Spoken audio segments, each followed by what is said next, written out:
Hi everybody, all my followers, be welcome to another video. The video today on a 2007 Hyundai Santa Fe, I think is how you pronounce it. The engine on this, well, is the CRTD. I'm not sure what CC is on this, but it's a diesel engine. And right, let me take a little bit through the story with this.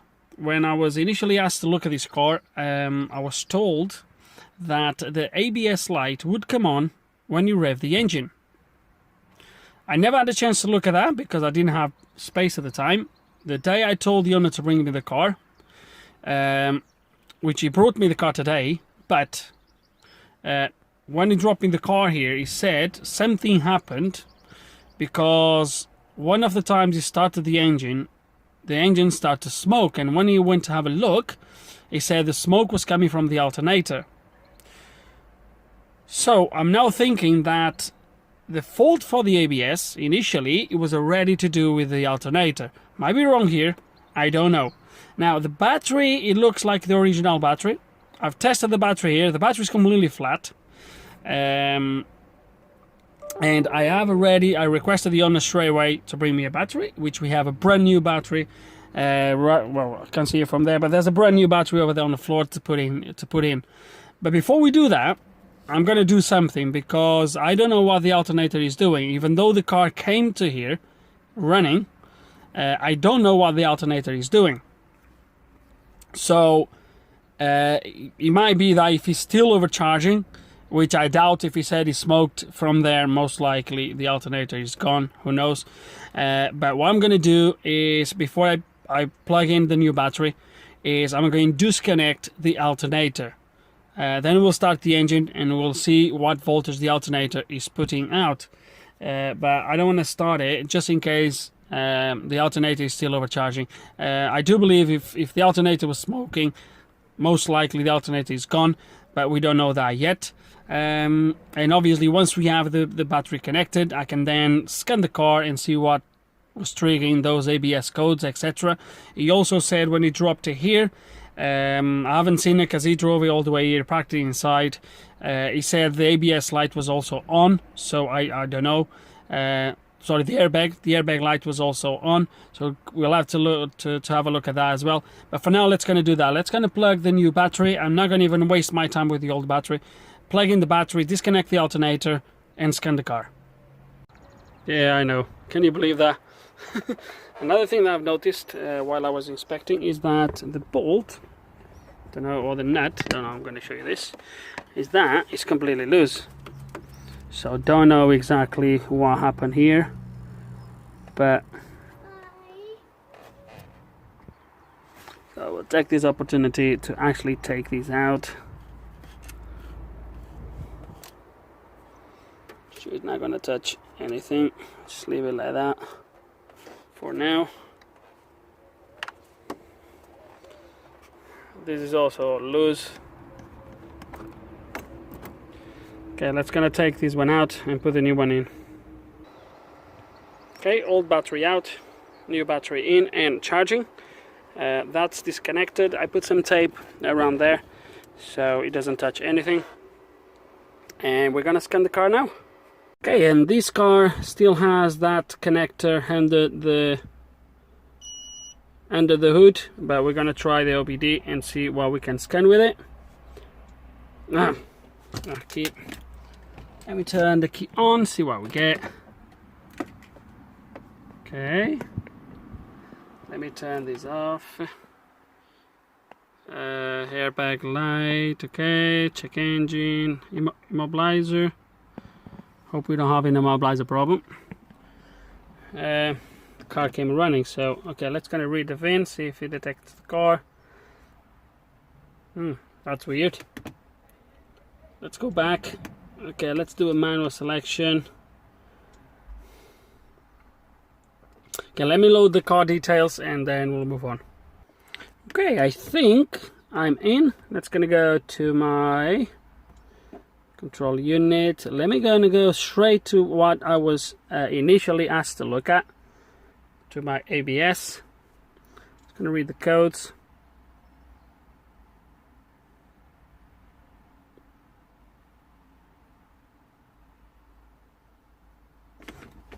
Look at that!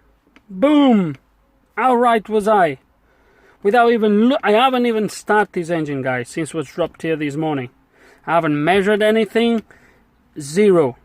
Absolutely zero. The only thing that made me to wonder was when he said the alternator was smoking, and then he said to me that, obviously initially said that, and then this time now he said to me that the alternator smoked. And obviously because the ABS light would come on when we rev up the engine, I had a feeling that this would be my problem. Now let's gonna go into my airbag. How do I know which one is? Let's try that one.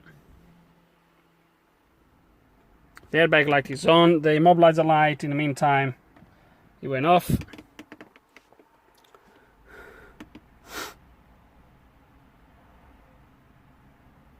Look at that, bingo. Bingo. The battery voltage low obviously is when he drove to here, because the alternator was no longer charging. First was overcharging and now completely blew up and he's not charging. Right? Shall I start the engine? Yeah, I think I will. I'm going to start the engine and we're going to measure the voltage at the alternator. But obviously we're not going to see a high voltage. But hey, it's what it is. And just before we go, I would like, I went through a few modules, and they all report the same. This is the engine ECU, reports that, system voltage high. We just hope nothing has been damaged because of the voltage high. But I was looking for this, the engine has a freeze frame. Hopefully, fingers crossed, we'll be able to see actually how much the alternator was outputting. Ooh, look at that! Look at that on my freeze frame. 19.9 volts. That's how much this alternator was giving away. Ooh. Okay, good. I don't know if there's any other module that will have a freeze frame. Let me see. Most likely this one. Oh, TCM doesn't report nothing actually. Let me see BCM. Let me see the immobilizer. I haven't been on the immobilizer yet. There's nothing here for that.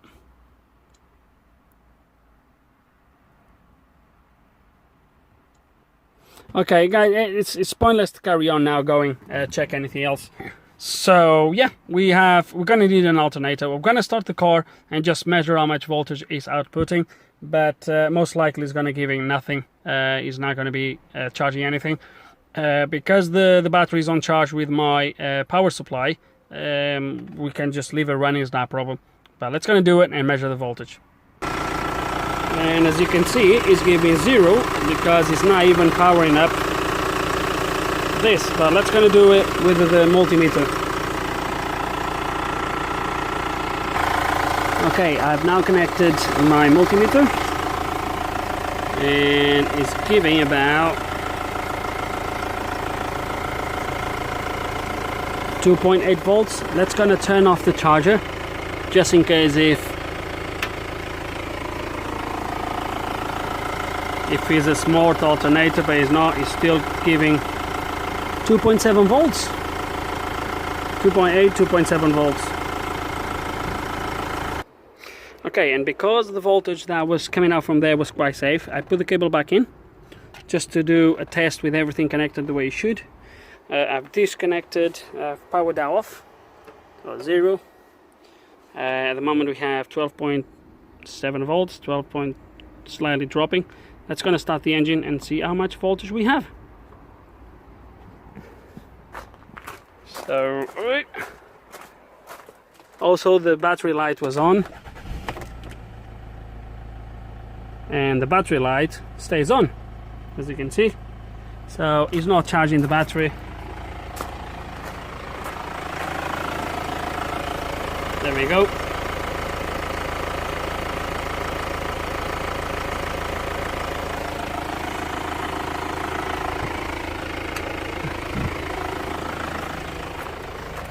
So at this point I would probably start to go and check maybe if we have the signal to the alternator for the alternator to charge, blah blah blah blah. The fact that he told me that was smoke coming out from the alternator, the fact that I've seen the overcharging, that to me, guys, it means at 19.9 volts, that to me is kind of self-explanatory. I'm gonna definitely blame the alternator right now. And that's it really. Let's gonna take it off. I'm not sure which type of alternator is this when it comes to charging, if there is some info that comes from the, I'd have to check diagrams, but as I said, guys, it's gonna be the alternator. There's no point for us to be here testing anything else. So let's gonna take it off and see what we'll do with it. Okay, so I took covers off, etc, etc, so we can access this. This bloody one does have a pump at the back. Not sure what this pump is for. It looks like an oil pump to me. Not really sure. We're gonna have to take that off. Maybe not actually. We might be able to take just the bolts that holds it to the alternator and pull it out like that maybe. Anyway, the tensioner is that one in there, so we're gonna have to slack it to take the belt off. Then there is one bolt here at the top, and I'm sure it's gonna have another one somewhere at the bottom, and that should be, I'm not going to take you through the process of taking these out. I'm sure you can figure it out just the same way I'm going to figure it out. Okay, the alternator is now removed. I've already rang the guys just around the corner, see if they can have a look at it. They do like refurbishing alternators and starter motors. They close at 5, so I have about 10 minutes to get there, and I still need to pack everything up. So we're going to do it and then see if it's repairable and go from there really. Okay, a few days later we have the alternator. So I've been working for 2 days. Today's my day off. Alternator is back. The weather has been really bad. It's changing quite a lot. It's been like raining, then we have sun, then rains. Well, whatever. We're going to take the opportunity that the weather is kind of good to actually do this. As you can see, I can see in there the new parts that have been fitted. So the diodes, etc, the board. So anyway, £60 I think is not too bad. Brand new one would cost me over £100, so I think it's not a too bad price really for a reconditioned alternator to get it repaired. Just around the corner. The turnaround is really good. As I said, I've dropped it on, I dropped it on Tuesday at the end of the day, if you remember, and today, Tuesday, went on Thursday afternoon, I got a phone call say it was ready, but I was at work. So anyway, too much talking. Let's gonna put it back on. Put it back on is just a reverse, no rocket science. Just need to be careful when you push these into the vacuum pump again, so we don't damage the seals. Other than that, just the reverse. Put the bolts back in, and that's it really. And then we're gonna test it. Okay, and it's nearly in place, but as I said, it just starts to rain again, so I'll have to stop and then finish it later. What a lovely weather. Look at this. Everything back in place. Okay. Auxiliary belt, etc. The car's been here standing for 3 days now. Still quite good voltage. So let's gonna start the engine and see what we're gonna get now. First of all, we should no longer have the battery light, which comes on there. So that should go off. Okay, moment of the truth. Oh, sweet. Okay, let's gonna see how much voltage we are getting.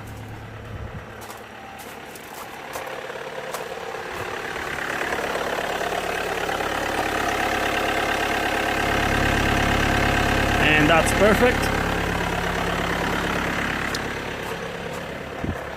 That's absolutely perfect. I'm really happy. So the only thing we have now is the airbag light. Let's gonna scan the car, give you a clear to all the codes, and hopefully we have fixed the problem. Okay, car has been scanned. the airbag, ESP, and the engine. It's going to turn the car off. Ignition on. Let's clear this. I don't even care what codes are there. That's going to be all the old codes we've seen most likely.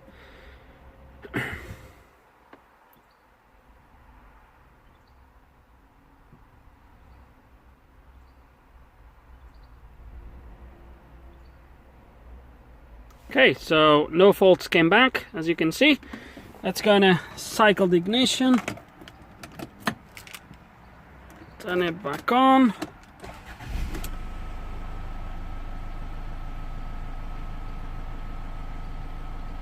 Sweet, job done. That's it. Problem solved. Was also a vacuum pipe missing on the top of the engine. That goes to the turbo. Don't know why that was missing.